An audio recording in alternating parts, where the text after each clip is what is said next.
విజయ్కి తెలుసు మామయ్యకు సినిమాలంటే ఇష్టం. ఎవడే సుబ్రహ్మణ్యం అని తర్వాత నేను వాడికి ఫోన్ చేసి కంగ్రాచులేట్ చేసినప్పుడు we had a brief discussion, ఏదైనా మంచిది ఉంటే మనం చేయాలన్నట్టు ఒక థాట్ ఉండింది.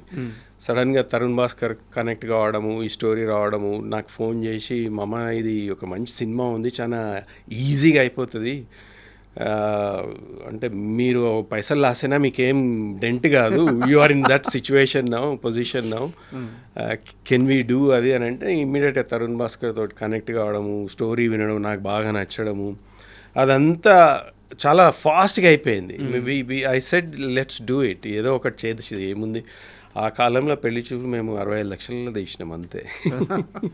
ఇప్పుడు 65 లక్షలకి నాకు అనుమానం షార్ట్ ఫిల్మ్ కూడా చేస్తారో లేదో. అంటే ఒక డీసెంట్ ఫిల్మ్ చేయాలంటే ఒక ½ అన్ అవర్ది చాలా డిఫికల్ట్. కానీ అది తరుణ్ భాస్కర్ అండ్ టీమ్, విజయ్ వీళ్ళందరూ కలిసి every one they work really their socks off ఆ సినిమా కోసం. అన్నీ ఫ్రీగా లొకేషన్ తెచ్చుకోవడం అదంతా చాలా బాగా చేసిన వాళ్ళందరూ. మా ఇన్వాల్వ్మెంట్ వెనక నుంచి కొంచెం గైడెన్స్, ఏం చేద్దాం, ఎట్లా చేద్దాం, ఏదైనా డౌట్స్ ఉంటే క్లియర్ చేయడము, ఫైనాన్షియల్గా ఏది లోటు లేకుండా ఉన్నంతలో బడ్జెట్లో చేసుకోవడం అన్నది వరకే. కానీ ఆ రిస్క్ మాత్రం నేను తీసుకున్నా. అది I'm proudly say I'm glad I did that, not just for Vijay, for me as well. ఎందుకంటే ఆ సినిమా ద్వారానే నాకు మళ్ళా ఎంట్రీ వచ్చింది సినిమా ఇండస్ట్రీకి. ఇక్కడ నేను కూడా మా బావ వెంబడి తిరుగుతుంటే మా అమ్మ నాన్ను తిట్టేది, నువ్వు కూడా సినిమాలు ఏంది చదువుకొని ఇప్పటికే ఇది అవుతుంది అది అని అన్న రోజులని ఇక్కడ నుంచి వదిలేసి వెళ్ళిపోయినాం కదా.